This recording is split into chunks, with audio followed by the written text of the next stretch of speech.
Hari ini kita akan belajar firman Tuhan. Ada satu judul yang sudah ada di hati saya cukup lama. Dan hari ini saya akan bahas sepanjang ibadah.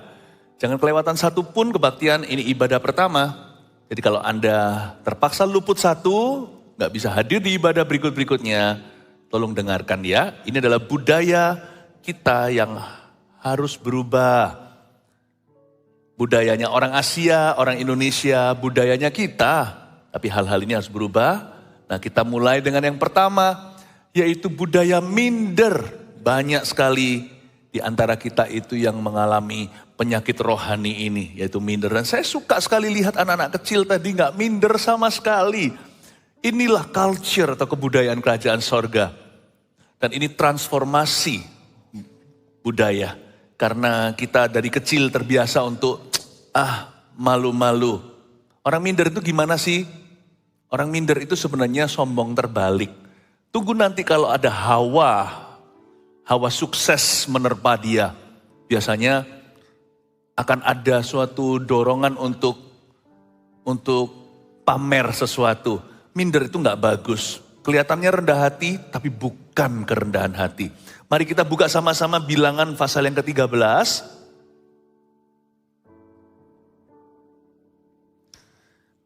Kita akan belajar dari para pengintai. Kelihatannya mereka rendah hati, padahal mereka rendah diri.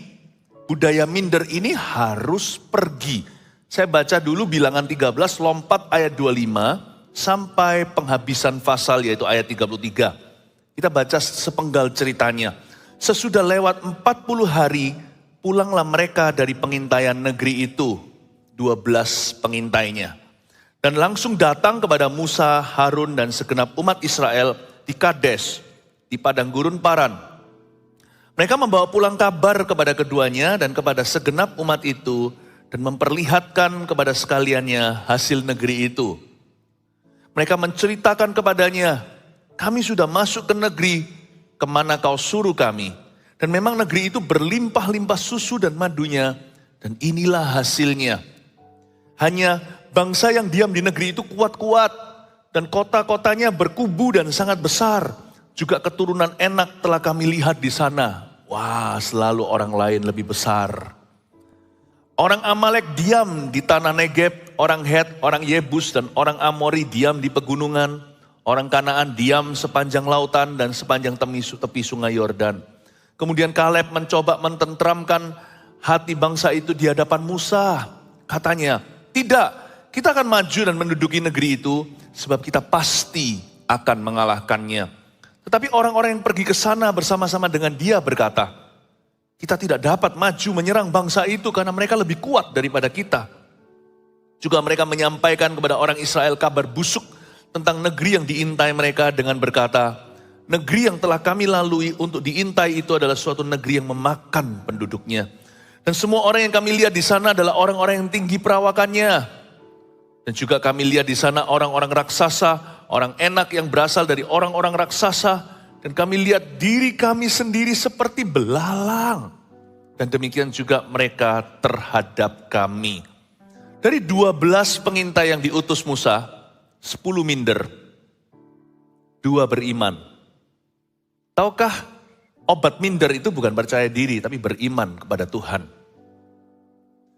Minder itu salah fokus, gagal fokus kata orang-orang muda hari-hari ini di sosial media. Apa yang menjadi konsentrasi hatimu? Kelebihan orang lain? Ketidaksanggupanmu? Kekurangan dan kelemahanmu? Janganlah memuliakan semua itu. Kalau kita mau betul-betul memegahkan sesuatu, megahkanlah janji Kristus dalam hidupmu. Dia terlebih besar di dalamku. Minder itu kelihatan nampak dalam budaya kita. Tetapi kalau saya nggak rendah diri, nanti dikira orang sombong. Nggak harus sih, ada cara lain. Mari kita pikirkan. Ini bukan sekedar kelakuan. Kalau menurut saya, akarnya adalah penyakit rohani. Itulah sebabnya bangsa Indonesia punya banyak potensi, tapi kita nggak bisa gali. Sumber daya alam kita luar biasa. Bangsa Indonesia itu punya banyak talenta, tapi kita selalu merasa rumput tetangga lebih hijau dari rumput kita. Dan made in luar negeri selalu lebih hebat. Nggak tentu, ini bukan bicara tentang nasionalisme, sebab nasionalisme bukanlah kerajaan Allah. Tapi saya ajarkan karakter Kristus. Ketika Yesus ditanya sama Pilatus, apakah betul tuduhan mereka, apakah kamu anak Allah? Yesus tidak berkata, enggak lah. Yesus berkata, I am, akulah dia. Engkau sendiri mengatakannya, tapi Yesus gak sok-sokan. Misalnya kalau ada orang memuji Anda, ini adalah chef, misalkan Anda adalah seorang chef yang the best. Yang paling bagus, chef nomor 1 di Surabaya ini. Anda jangan berkata, enggak lah. Nanti kalau enggak lah dia tanya, lalu yang nomor 1 siapa? Anda gak berani ucapkannya.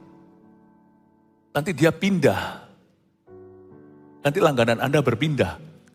Kalau Anda dibilang nomor 1, Anda juga kita gak perlu juga hidung kita menengadah ke langit seperti ini. Memang aku nomor 1 kok. Ya gak perlu. Anda cukup berkata thank you. Terima kasih. Setelah itu Anda boleh memilih mau merendahkan hati, merendahkan diri, atau mau melemparkan mahkota. Misalnya kalau saya chef itu saya dipuji. Ini nomor 1 loh. Luar biasa masakannya. Contohnya, kalau saya bilang, enggak kok, enggak lah. Nanti dia tanya nomor 1 siapa kalau saya nomor 2. Nah kan berarti saya referensi langganan ke orang lain. Enggak bisa juga. Lalu maunya apa? Mendingan saya bilang terima kasih, tapi saya masih belajar kok. Nah boleh setelah itu rendahkan hatimu. Komentar kedua. Komentar ke-1 bisa berkata puji Tuhan sebagai orang Kristen kan? Puji Tuhan. Ya, tapi saya masih belajar kok Pak. Atau bisa lemparkan mahkota. Lemparkan mahkota itu dengan mengalihkan perhatian. Contohnya, oh iya masakannya cocok ya Pak. Lemparkan ke masakan. Oh iya ini apa yang kurang. Nah terbuka untuk masukan daripada berkata enggak. Oh anaknya ya, ganteng ya anak ini ya. Enggak kok Su, oh ya sudah jelek. Loh marah kita. Dibilang ganteng gak mau, dibilang jelek marah. Maunya apa? Ya, maunya gimana? Kalau Anda dibilang begitu, thank you Su, terima kasih Om. Lebih baik begitu, demikian. Kenapa? Orang kalau tidak bisa menerima apresiasi yang selayaknya dia terima. Gak tentu harus sombong kok. Nanti pada waktu suatu hari, dia ditinggikan, dia akan sombong hati. Karena hatinya lapar, haus akan pengakuan. Contoh ya, orang yang selalu direndahkan dan rendah diri, minder. Nanti kalau dia sukses sedikit, waduh dia akan bling-bling dari atas ke bawah. Menunjukkan pada dunia sekarang aku beda. Karena memang aslinya haus pengakuan. Orang minder itu gak bagus. Nanti kalau dikasih perhatian, dia menjadi-jadi. Jadi menurut saya lebih baik kita belajar untuk menerima pujian yang sehat. Tapi jangan mencari pujian manusia. Janganlah hatimu itu tertuju pada pujian yang sia-sia. Budaya minder itu sudah melekat pada kita. Saya sendiri gak menyadari ketika Tuhan membawa saya ke panggung internasional. Untuk menjadi berkat bagi bangsa-bangsa. Biasanya hanya orang Indonesia yang berpikir, wow aku berdiri on an international stage. Orang-orang lain tidak berpikir begitu. Pikiran mereka itu kepada umat yang membutuhkan. Kita pikirannya pada diri sendiri. Wow, bangga jadi orang Indonesia. Bisa dipakai Tuhan hingga ke luar negeri. Why is it all about you? Orang luar negeri yang dipakai oleh Tuhan sampai ke dalam negeri kita pun gak berkata begitu. Why is it always about us? Ini harus berubah. Karena bagi saya hari ini sepanjang hari saya akan bahas soal budaya. Karena Roma 12 berkata, hendaklah engkau memperbaharui akal budimu. Jangan jadi serupa dengan dunia. Kita ini ditebus dari cara hidup sia-sia. Yaitu cara nenek moyang kita. Apa yang saya sampaikan ini bukan hanya untuk memperbaiki kelakuan, bukan behavioral. Apa yang saya sampaikan ini spiritual. Karena ini mempersiapkan kita orang Indonesia untuk nanti dipakai Tuhan hingga kemana-mana. Dengan attitude, dengan sikap hati seperti Kristus. Saya doakan, anak-anak muda, anak-anak kecil mulai sekarang kita gembleng, tapi orang-orang tua juga gak terlambat. Tapi Pastor Philip, saya sudah umur berapa? Saya dari dulu juga sudah begini kebudayaannya atau mindset. Ya harus berubah, gak ada yang mustahil bagi Tuhan. Orang tua pun dijamah oleh Kristus, makanya kita akan adakan senior conference. Setiap orang adalah bayi rohani di gereja ini. Maksudnya bukannya mereka tidak dewasa rohani. Maksudnya setiap orang itu masih bisa dibentuk. Masih bisa dibentuk oleh Roh Kudus. Seperti bayi kan, kepalanya belum mengeras, masih empuk. Kalau tidurnya terus terlentang begini, terbaring begini. Nanti di sininya gepeng atau kempis. Orang-orang barat seringkali tidurkan miring, bahkan tengkurap. Makanya belakangnya sini itu bisa bulat. Berarti bayi itu kepalanya masih belum jadi. Di dalam gereja kita, di dalam hadirat Allah, orang mau seusia 70, 80 pun belum jadi. Masih bisa dibentuk ulang oleh Roh Kudus, katakan amin dulu. Dan saya nggak ajarkan kita untuk percaya diri. Sebab lawan kata minder bukanlah confidence. Lawan kata minder adalah confidence in God. Atau rasa percaya kepada Tuhan. Saya ajak kita melihat, mulai ayat per ayat saya coba kupas di hadapan Anda. Mari kita dengarkan apa yang Roh Kudus hendak katakan kepada jemaat untuk mempersiapkan hari esok yang penuh pemakaian. Sesudah lewat 40 hari pulanglah mereka dari pengintaian negeri itu. 12 pengintai masuk ke Kanaan selama 40 hari. Coba Anda perhatikan di Alkitab apalagi di Perjanjian Lama sering ya keluar kata 40 hari. Apa-apa 40 hari, apa-apa 40 tahun. Misalnya bangsa Israel keliling-keliling di padang gurun itu 40 tahun lamanya. Yesus puasa 40 hari. Kalau Anda lihat nomor 40 di Alkitab, ini bukan superstisi tapi simbolisme. Seringkali melambangkan pencobaan atau ujian. Itu 40. Tapi jangan percaya angka ya. Nanti percaya sama keyakinan angka 13 itu apes. 13 pun sudah ditebus. 13 kali bangsa Israel keliling Yeriko, ambruklah tembok musuh. Itu bukan angka apes, itu angka kemujuran. Kalau Anda pergi kemana-mana misalnya gedung apa, lantai 13 dilompati langsung 14. Jangan percaya angka-angka, tapi saya hanya menceritakan kepada Anda bahwa kadang-kadang Tuhan memakai kata angka 40, nomor 40 ini sebagai untuk melambangkan ujian iman kita. Tahukah keminderan itu juga sebuah ujian dari Tuhan? Hatimu fokus pada apa? Jiwamu itu lo kecantol sama apa? Apa yang occupies, apa yang memenuhi pikiranmu? Apakah pikiranmu penuh dengan Kristus? Penuh dengan Roh Kudus? Penuh dengan janji Tuhan dan firman? Ataukah pikiranmu penuh dengan dirimu sendiri dan kelemahanmu? Kekuranganmu? Jangan-jangan kita belum ditebus lagi dari kutuk Adam dan Hawa. Mereka sadar, mereka telanjang. Tuhan bahkan tanya, siapa yang memberitahu kamu kalau kamu telanjang? Kenapa kamu selalu sadar diri? Mawas diri kita perlu untuk tahu diri. Tapi sadar diri terus menerus. Jangan fokus pada dirimu sendiri. Jangan fokus pada dirimu saja. Orang minder itu gak bisa gali potensinya. Karena dia terlalu sadar akan dirinya. Apa-apa tentang dirinya itu bahaya. Nanti kalau kecipratan berkat, sombongnya setengah mati. Nanti kalau dapat kesempatan, wah sok-sokan. Nanti kalau kembali ke teman-teman atau keluarganya, setelah dia diangkat Tuhan, wah nanti pamer. Minder itu gak bagus. Saya rasa hari ini ibadah pertama saya ingin sekali to address this problem. Mengkonfrontasinya dalam diri orang-orang Indonesia yang mau dipakai oleh Tuhan. Bahkan orang-orang Asia. Jangan ada mental dijajah. Penjajahan Belanda, Jepang udah lewat, itu sudah dalam sejarah kita. Jangan sampai ada penjajahan dosa di dalam dirimu. Perbudakan Mesir harus hancur dalam diri kita.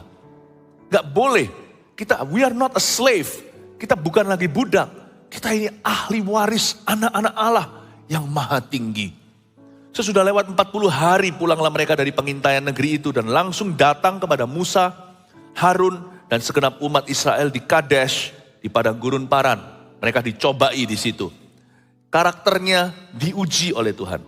Mereka membawa pulang kabar kepada keduanya dan kepada segenap umat itu dan memperlihatkan kepada sekaliannya hasil negeri itu. Mestinya di ayat 26 itu adalah sebuah alasan bersukacita karena mereka pulang ke Kadesh di padang gurun Paran, pulang pada leaders atau pemimpin mereka yaitu Musa dan Harun. Mereka itu harusnya bisa menceritakan betapa indahnya janji Tuhan karena Kanaan itu kan tanah perjanjian. Harusnya mereka bisa ceritakan betapa tanah itu mengalir loh, bukan dengan air, bukan dengan banjir, mengalir dengan susu dan madu. Tapi semua itu jadi minoritas padahal harusnya mayoritas. Karena sifat mereka bolong di hati, mindernya itu besar. Harusnya menjadi alasan for celebration untuk bisa dirayakan. Tapi mereka datang membawa kabar busuk. Lihat ayat 27, kita lihat akar minder di mana pada pengintai si 10 orang itu. Mereka menceritakan kepadanya, ini permulaan masalah, oke? Kami sudah masuk ke negeri kemana kau suruh kami. Dan memang negeri itu berlimpah-limpah susu dan madunya, dan inilah hasilnya. Kalau sudah ada kata memang itu gak enak. Memang sih makanannya enak. Chefnya mulai tegang. Tapi, memang itu selalu lanjutnya tapi. Harusnya jangan pakai memang. Kalau susu madu titik, jangan koma. Percayalah. Biar yamu ya, tidakmu tidak. Jangan pelin-pelan dalam karakter dan jiwa. Iya enggak? Ganteng atau jelek? Ganteng, cakep, thank you, terima kasih. Makasih untuk pujiannya, tapi tetap rendah hati. Jadi sebenarnya maunya apa? Jangan memang, ya dan amin. Biarlah yamu adalah ya, tidakmu adalah tidak. Selebih dari itu, Anda main di area abu-abu, di situ ada roh jahat. Hari itu bangsa Israel kecolongan janji gara-gara keminderan di hati. Tapi masalah mereka sebenarnya bukan di memangnya. Cara mereka berpikir salah, paradigmanya itu loh wrong. Coba baca ayat 27 lagi, mereka menceritakan kepadanya. Cerita sih boleh ya. Tapi cara mereka cerita menunjukkan hati mereka di mana.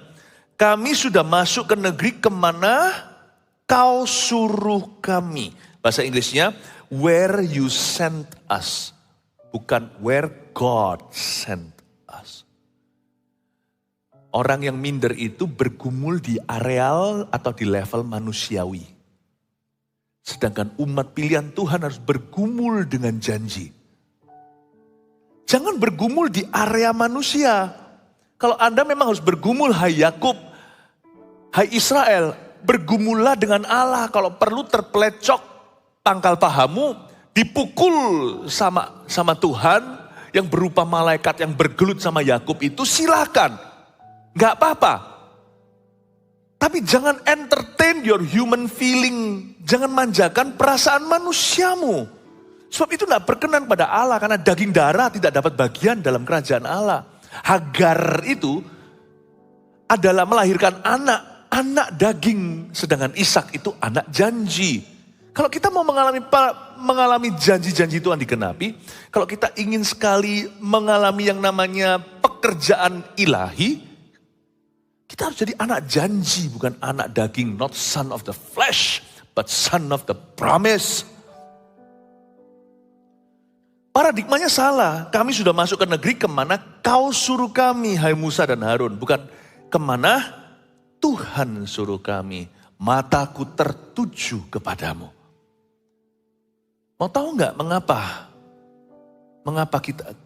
Mengapa seseorang bisa sembuh dari mindernya?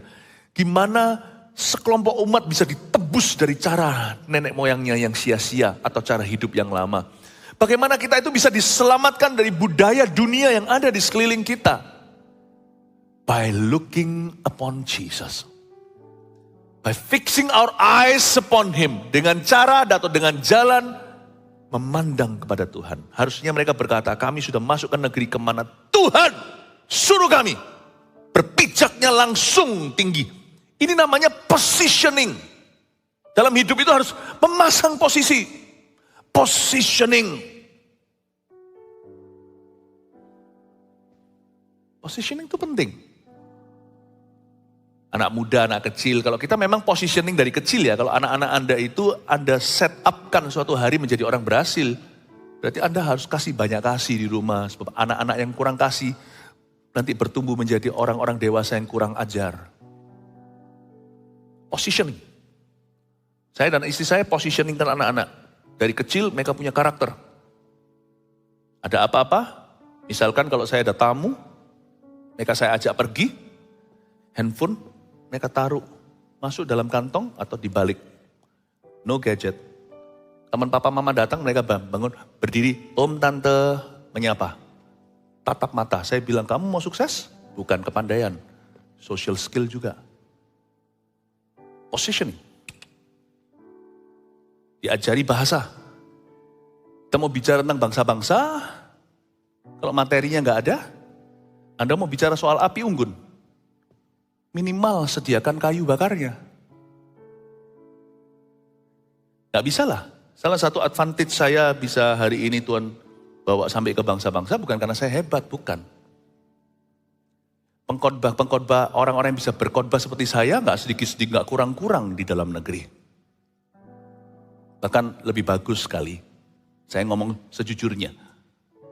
Tapi menerjemahkan dari Indonesia ke Inggris lalu Jerman, 3 kali orang sudah hilang konsentrasi. Kalau saya bisa jalan tengahnya dari Inggris langsung ke Jerman, Inggris langsung ke Perancis, Inggris langsung ke Jepang, Inggris langsung ke Korea. Saya rasa lebih gampang, lebih mudah diterima. Positioning, language is positioning. Nggak perlu, benar. Bukanlah anak orang kaya yang akan berhasil. Tapi anak orang yang bervisi yang akan menghasilkan. Positioning, menaruh posisi. Papa mama mungkin sudah telat atau terlambat. Aku udah telat nih. Saya nggak bisa bahasa Chinese, ini bukan soal ras. Tapi ini bicara soal ke depan. Bisa bicara kepada 2 miliar orang. Oh, kamu belajar aja. Meskipun yang belajar itu adalah anak-anak Ambon, suku Ambon. Orang-orang di Maluku. Belajar. Oh, gak akan kehabisan lowongan. Pasti ada penting, pasti ada perlunya nanti. Coba bayangkan positioning. Oke, ini bicara tentang positioning secara praktis. Positioning untuk mengalami janji apa? Iman. Jangan bicara soal janji dan penggenapan. Kalau tumpuan kaki Anda salah, yaitu fokus pada dirimu dan fokus pada manusia dan kemanusiaanmu. Gak akan kita mengalami pekerjaan perbuatan ilahi dalam hidup kita. Positioning kita, memposisikan diri kita, itu harus faith, iman. Bukan language ini, kalau mau hubungan dengan Tuhan, tanpa iman seseorang gak bisa menyenangkan Allah.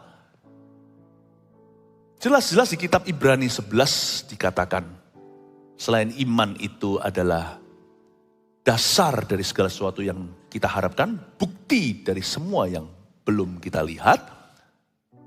Tapi Alkitab dengan jelas mencatat bahwa tanpa iman kita tidak bisa please God, tidak bisa menyenangkan Tuhan. Kaki kita kalau berpijak pada rasio kita, aku nggak bisa, Tuhan nanti ujungnya bisa marah. Tuhan itu tidak suka marah, tapi pernah marah. Bayangin dalam sejarah Israel marah sekali, tapi kalau orang sabar, apalagi panjang sabar, kalau marah, please hati-hati. Orang yang suka marah malah gak bahaya. Orang gitu udah biasa emosi, tapi kalau orang itu baik sekali marah, siapa bisa memadamkannya? Tuhan kita itu maha panjang sabar, sekali marah, Tuhan bilang sama bangsa Israel, jadi kamu selalu berkata gak bisa. Iya, kamu selalu berkata enggak mungkin. Iya, kamu berkata kami pasti mati binasa di padang gurun. Iya, kamu berkata kita ini mau dituntun keluar dari Laut Merah supaya kita itu dikubur nanti di Kanaan. Iya, bahkan sebelum kamu keluar dari Laut Merah, waktu kamu lari dari Firaun, kamu berkata kami akan dikuburkan di lautan. Iya, oke. Terjadilah sesuai dengan iman negatifmu. Kamu semua akan mati, kecuali 2 pengintai yang percaya. Yosua dan Kaleb itu. All dead. Lalu mereka merengek-rengek. Mereka menyesal dan berkata, sorry, kilaf. Gak bisa sama orang yang maha sabar. Seperti Tuhan yang panjang sabar itu kita berkata, sorry, bicim, kilaf. Gak bisa. Tuhan itu orangnya konsekuen. Iya. Kalau Tuhan sudah bilang, ya jangan kita itu kelepak-kelepak dan tawar. Dan berkata, iya enggak. Tuhan itu bisa sabar. 10 tahun kemudian kita tidak berubah. Tuhan kata, baik kalau itu maumu. Sekali Tuhan close the deal, ya wis sesuai dengan kehendakmu. Kita mau bilang kilaf pun percuma saudaraku. Musa naik ke gunung Tuhan dan mohon please. Tuhan kata, enggak, kamu pun enggak masuk. Dan Tuhan bahkan pernah berkata sama Musa, sudah. Jangan bicara sama aku soal itu terus. Tuhan itu ternyata enggak seperti yang kita kira ya. Kita bisa mudah ajak debat. Tuhan itu berwibawa. Kita itu bisa ngamuk-ngamuk sendiri, kita itu bisa kecewa sendiri, pahit hati, kita bisa ngomel-ngomel, mengeluh. Tuhan tidak bergeming. Lalu kita datang ke Tuhan dengan nangis-nangis, paling Tuhan cuma tanya, bukan Tuhan itu tidak mudah masyigu, hatinya bukan anti terharu, tetapi Tuhan bisa berkata, loh, kamu nangis untuk apa? Hai Elia, kenapa kamu merengek-rengek dari gua itu? Ngapain kamu di sini? Tuhan seperti tidak menggubris semua tantrumnya Elia. Atau semua kumat-kumatannya. Tuhan berkata, kamu ngapain di sini? Loh, terakhir kan kita bicara kamu harus melakukan ini dan itu. Meskipun Tuhan Maha tahu, Tuhan pura-pura tidak tahu. Kamu ngapain sih di sini merengek-rengek? Ayo cepat sana. Urapi ini dan urapi Elisa. Luar biasa loh. Tuhan tidak seperti yang kau kira. Mindermu dan minderku itu hanyalah muring-muring di dalam kita. Tuhan akan pura-pura tidak tahu. But quick, make your decision, make up your mind. Cepat buat keputusan. You wanna believe in God or you wanna believe in yourself? Kita mau percaya pada Tuhan atau percaya pada dirimu sendiri, buat keputusan hari ini. Dan Tuhan akan anggap itu semua gak pernah terjadi. Semua kumat-kumatan kita di dalam hati. Ya. Haleluya. Tuhan kita itu penuh wibawa. Ayat 28. Hanya bangsa yang diam di negeri itu kuat-kuat dan kota-kotanya berkubu dan sangat besar. Juga keturunan Enak telah kami lihat di sana. Orang Amalek diam di tanah Negeb. Orang Het, orang Yebus dan orang Amori diam di pegunungan. Orang Kanaan diam sepanjang laut dan sepanjang tepi sungai Yordan. Ayat 28 dimulai dengan kata hanya. Hanya di sini itu dalam bahasa Inggrisnya despite atau nevertheless. Berarti kalau ada kata hanya ya, atau kata memang, berarti fokus mereka berubah. Kalau saya jelaskan dalam bahasa Indonesia ya, dalam ilmu bahasa misalkan, saya makan ikan. Siapa subjeknya? Saya subjeknya. Ikan adalah objeknya atau kata benda. Saya ini adalah lakon dalam kalimat. Saya makan ikan. Misalkan kita makan ikan, kitalah lakonnya. Tetapi dengan ditambahkan kata hanya, ini sudah menimbulkan rasa curiga. Bangsa Israel itu 10 pengintai itu menceritakan semua janji Tuhan dimulai dengan pembukaan kalimat dengan kata hanya. Berarti langsung Tuhan jadi objeknya, mereka punya rasa takut adalah subjeknya.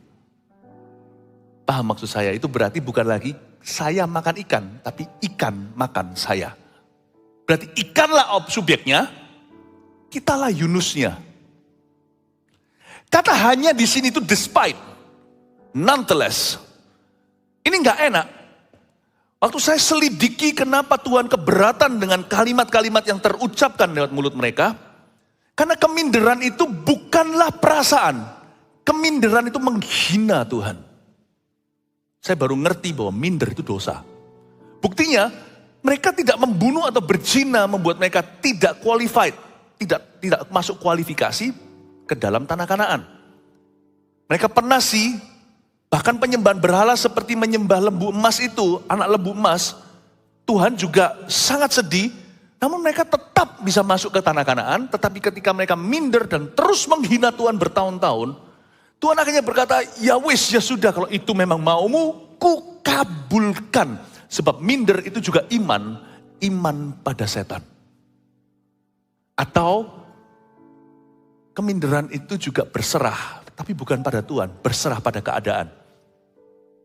Dengan berkata hanya dibalik, memang sih negeri itu berlimpah susu dan madu, bla bla bla, hanya orang-orangnya itu keturunan enak. Orang Amalek, orang Het, orang Yebus, orang Amori, orang Kanaan diam sepanjang laut dan sepanjang tepi sungai Yordan.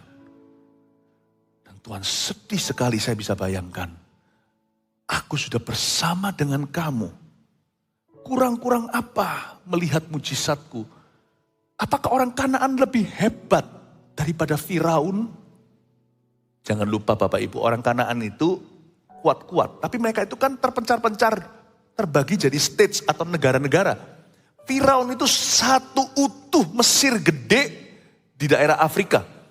Mereka bisa keluar begitu saja. Dan belum lagi mereka lihat Laut Merah itu bisa membelah kayak gitu. Kurangku apa coba? Kurangku apa?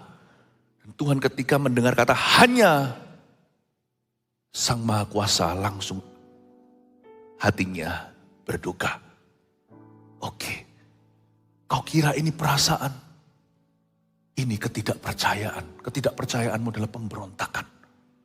Tanpa iman kepada aku, kamu tidak bisa menyenangkan aku. Dengan memanjakan keminderan, kau menista rohku di dalam dirimu. Dan kata, bukan hanya kamu tidak akan bisa mengalami janjiku. Aku akan gugurkan kamu dalam gelanggangmu. Because a faithless people. Karena faithlessness, karena bukan hanya tidak beriman itu, tidak, kalau kita tidak punya iman, tidak bisa menyenangkan Tuhan, bukan.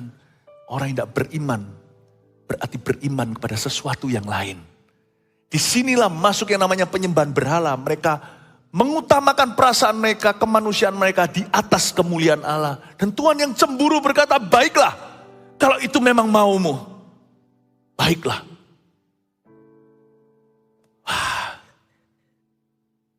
Hanya bangsa yang diam di negeri itu kuat-kuat. Dan mereka memuliakan setan. Kemudian ayat 30, Kaleb mencoba menentramkan hati bangsa itu di hadapan Musa katanya. Kata mententramkan di situ adalah mengangkat percaya mereka. Kemudian Kaleb mencoba untuk menentramkan, untuk mengangkat percaya mereka. Tapi dia gagal tentunya, karena bangsa Israel sudah bertekad. Katanya, tidak, kita akan maju dan menduduki negeri itu sebab kita pasti akan mengalahkannya. Memang betul mereka perawakannya tinggi-tinggi. Orang-orang enak itu sudah punah hari ini. Mereka itu adalah keturunan-keturunan seperti Goliat. Jadi kira-kira tingginya itu seperti orang-orang Eropa yang tinggi-tinggi. Kalau Anda perhatikan ya, orang Amerika itu besar-besar. Ya, kenapa? Segala sesuatu makanan apalagi yang fast food ya. Itu semuanya bisa di-upsize atau dibesarkan. Size-nya cuma tambah sedikit dolar. Semua orang tergoda. Aku beli segini, minuman soda segini dengan soda yang gemuk segitu cuman berapa duit bedanya. Iya berapa duit, tapi nanti habis itu uang medisnya juga bertambah. Mereka nggak mikir ya kan. Tapi kalau orang-orang Eropa, kalau menurut saya itu yang tinggi-tinggi itu orang Belanda. Wow tinggi-tinggi, tapi kurus-kurus gitu, tinggi-tinggi. Banyak yang tinggi-tinggi sekali. Nah orang-orang enak itu tinggi-tinggi. 2 meter lebih, 3 meter itu biasa. 2 meter lebih lah. Memang tinggi sih. Tetapi bangsa Israel memang sudah notabene 10 pengintai ini memang minder. Selalu lihat orang tinggi. Repot ya orang ya. Manusia itu repot. Dikasih badan yang pendek, minder sama yang tinggi. Aduh aku pendek gitu ya. Mana bisa dapat jodoh. Coba lihat yang tinggi banyak yang masih single. Nanti yang tinggi juga jadi minder. Misalkan kalau di sekolah, di SD, elementary, ada satu yang tinggi sekali. Biasanya kan nanti bertumbuh dewasa jadi bungkuk. Kenapa? Karena dia jadi bungkuk-bungkukan diri udah biasa dari kecil. Saya sendiri ngalami. Waktu saya kecil itu kaki saya udah panjang sekali. Apalagi pakai celana pendeknya anak-anak SD dulu. Waduh. Ya, Saya jadi minder. Jadi saya selalu agak menunduk-nunduk gini karena saya satu kepala lebih tinggi dari teman-temanku.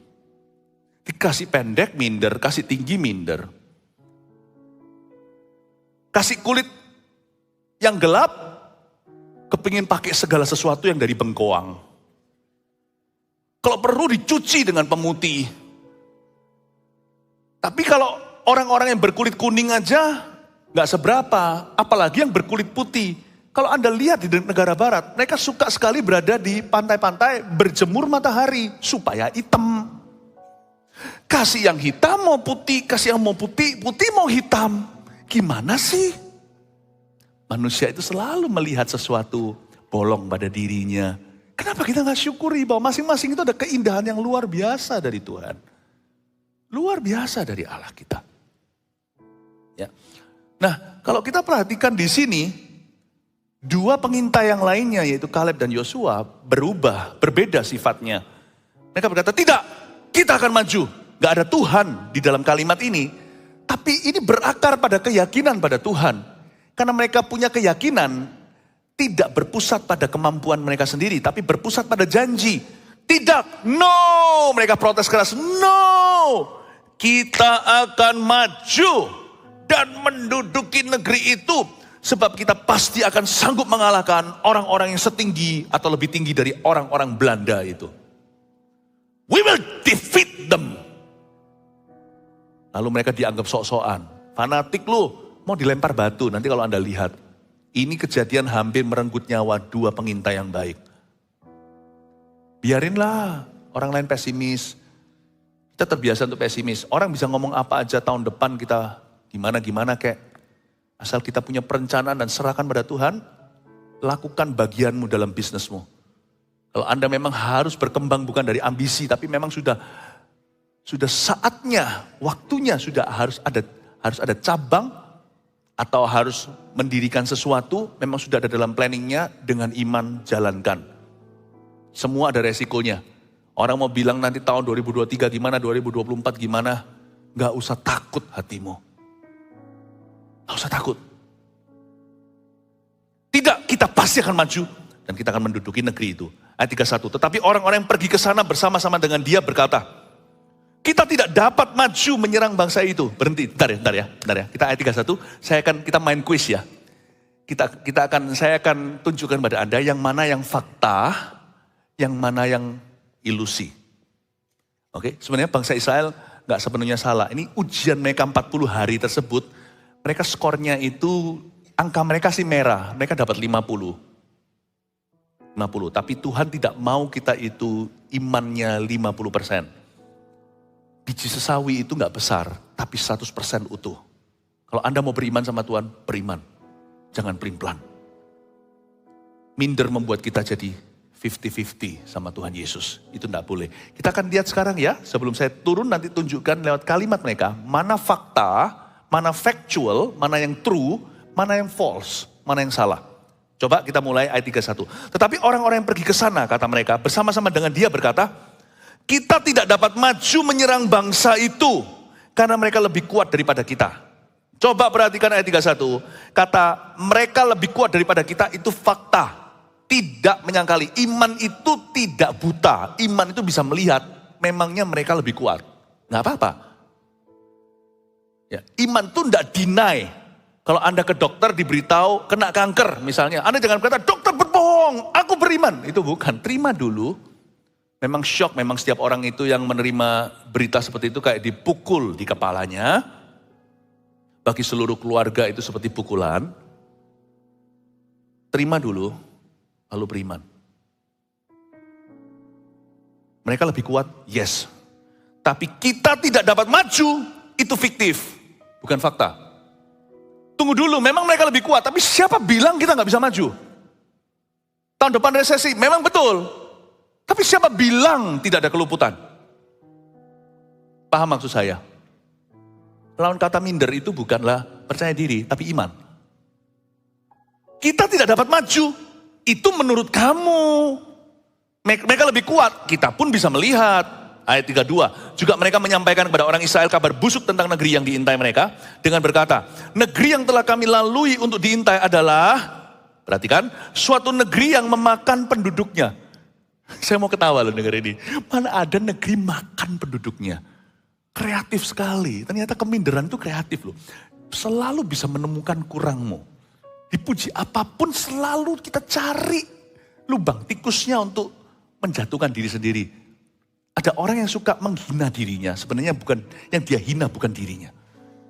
Yang dia hina adalah Kristus. Karena Anda adalah karya tebusannya. Don't insult yourself. Don't praise yourself, jangan memuji dirimu sendiri. Tapi jangan mentertawakan dirimu sendiri. Karena itu adalah dosa.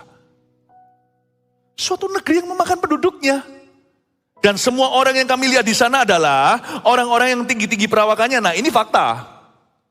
Memang mereka tinggi-tinggi kok. Gak ada yang menyangkali. It's true. Tapi siapa bilang negeri itu akan memakan penduduknya? Kamu punya bukti tah?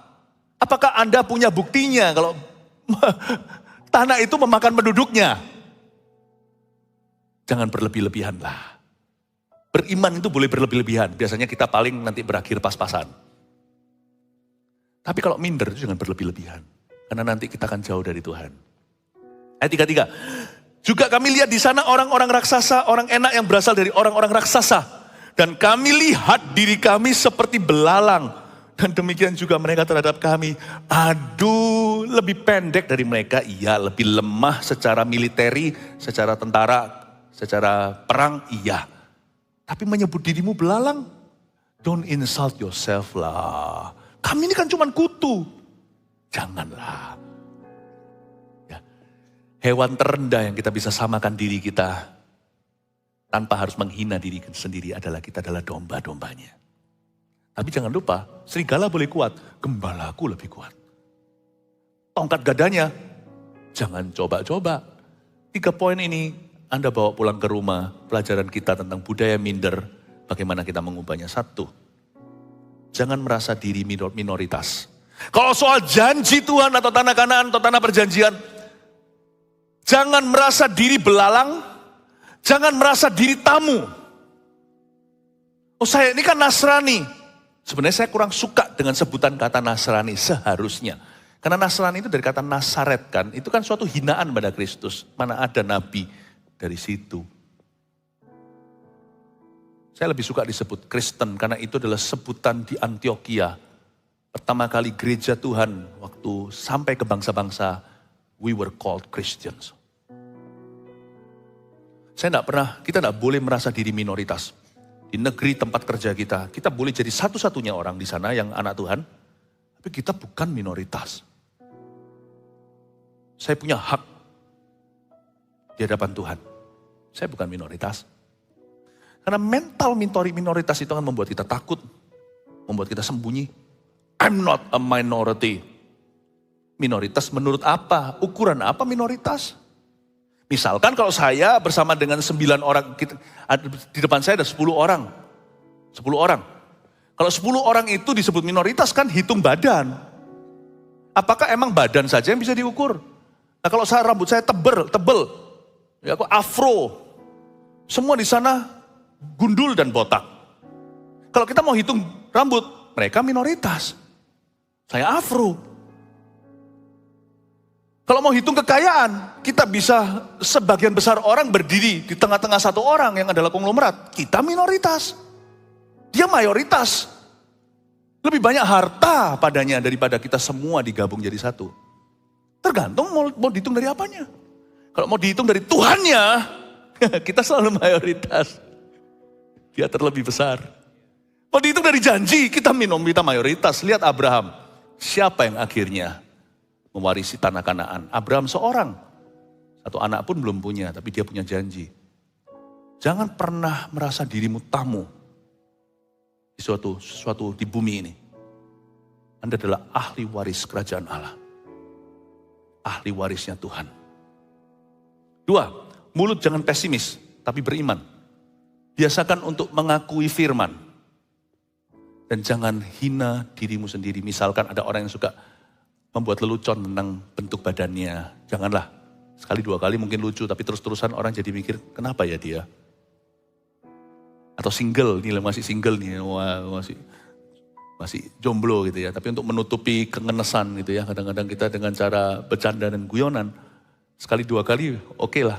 Lebih dari itu lama-lama orang jadi salah tingkah di depanmu dan merasa itu area sensitifmu. Pede aja, kalau masih single gak apa-apa. Single pun, tetap bujangan pun kita bisa 100% kok dalam Tuhan. Gak pernah Tuhan berkata, maka mereka yang menikah itu menjadi dua.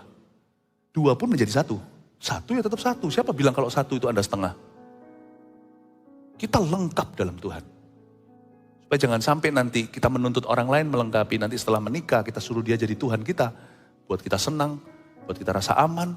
Kamu kalau gak perhatikan aku bunuh diri. Nah orang kayak gitu kan defisit mentalnya. Bukannya suami istri harus saling memberi. Pernikahan itu gak gampang. Lebih gampang bujangan terus terang. Orang menikah itu perlu mengerjakan sesuatu. Ini gak masalah. Yang penting kita punya Yesus. Tunggu saja nanti tanggal mainnya. Tuhan akan memberikan jodoh kepada siapa yang akan Tuhan berikan. Amin Bapak Ibu Saudara. Mulut jangan pesimis, tapi beriman. 3. Yang giat dan optimis yang akan berhasil. Catat ini saya mendapatkan satu rema. Kita harus driven. Kalau kita mau berhasil, kita harus driven. Seperti Caleb dan Yosua, driven itu apa? Harus punya drive, harus punya dorongan. Anak muda harus punya dorongan, orang kerja harus punya dorongan, orang pelayanan harus punya dorongan. Coba lihat ya, sama-sama Tuhannya, sama-sama Roh Kudusnya. CG1 kelompok sel dengan kelompok sel satunya. Padahal mereka semua berusaha ya, usaha manusia mereka itu gak seberapa. Tetap Tuhan yang memberikan berkat. Tapi aneh, kenapa yang satu bertumbuh, yang satu tidak? Gak selalu karena salah orang pemimpinnya, enggak. Tetapi kadang-kadang juga karena dibedakan. Pemimpin yang ada drive-nya dengan pemimpin yang gak ada drive-nya. Ya sudah, gini aja. Aku udah gini aja, gak apa-apa kok. Pelayanan pun boleh ditargetkan, boleh. Kita gak boleh munafik, mau kerja aja kita targetkan kok. Kita targetkan apa kalau kerja? Uang kan? Kita gak boleh munafik. Uang bukan yang paling penting, tapi kita targetkan. Kenapa yang paling penting itu jiwa-jiwa kita gak berani beriman? Karena mata uangnya, nilai tukernya bukan dolar. Jiwa-jiwa itu sukacita. Gak apa-apa kan? Kalau saya berdoa untuk 1 juta jiwa, why not? Daripada saya berdoa imani, 1 juta dolar. 1 juta dolar kan saya miliki. Kalau saya kerja. 1 juta jiwa kan saya tidak memilikinya. Hanya menggembalakan aja kita ini. Jadi jangan pernah kita itu tidak punya drive. Karena alasan, enggak lah Tuhan terima kita apa adanya. I know. Jatuhlah ke bawah. Bawahmu itu adalah batu karangnya. Batu karang yang teguh. Anda diterima. Tapi kenapa kita nggak punya plafon, nggak punya tujuan? Kenapa kita nggak punya goal? Kenapa kita nggak punya harapan? Harus punya drive. Harus punya dorongan. Aku harus maju, harus ngalami ini. Aku harus belajar sesuatu, mencapai sesuatu. It's okay loh. Itu bukan demi penerimaan Allah. Itu karena hati kita bersuka cita dalamnya. Miliki drive. Miliki karakter yang optimis. Atau kalau Anda memang bukanlah tipe orang yang suka berbicara, nggak apa-apa. Diam-diam tapi mahir bekerja. Tunjukkan lewat perbuatan. Hasil kerjamu beda. Nanti lihat ya, antara orang itu yang diam-diam bekerja, diam-diam perform, tunjukkan lewat performanya, atau orang yang memang tunjukkan performa dan selalu bekerja dengan giat dan menghasilkan buah-buah nyata, hasil-hasilnya itu loh dapat dirasakan, plus optimis karakternya bisa jadi pengaruh buat orang lain. Ayo kamu bisa. Orang yang kayak gitu nanti biasanya akan jadi leader. Apapun sektornya. Nggak harus jadi motivator. Fasih berbicara nggak perlu. Malah justru percuma kalau kita hanya memotivasi jikalau kita bukan praktisi. Tapi biasanya orang yang kerja menunjukkan buah dan orang itu jadi pengaruh seperti 2 pengintai yang bagus ini.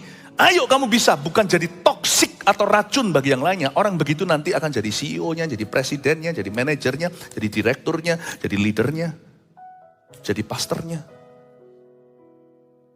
Bukan orang yang toksik, yang meracuni, melemahkan, dan tidak berbuat apa-apa. Ke depan nanti bukan orang minder yang diberkati. Tapi orang yang giat dan optimis. Yang akan naik ke atas sana. Yang akan berhasil menjadi kepala, bukan menjadi ekor. Daripada kita hanya slogan. Kita akan menjadi kepala, bukan ekor, tapi tidak pernah diajarkan. Mending saya ajarkan. Jadi ngerti apa arti slogan. Jangan merasa diri minoritas. Mulut jangan pesimis tapi beriman. Yang giat dan optimis yang akan berhasil. May God bless you. Biar Tuhan terus mempromosikanmu. Haleluya.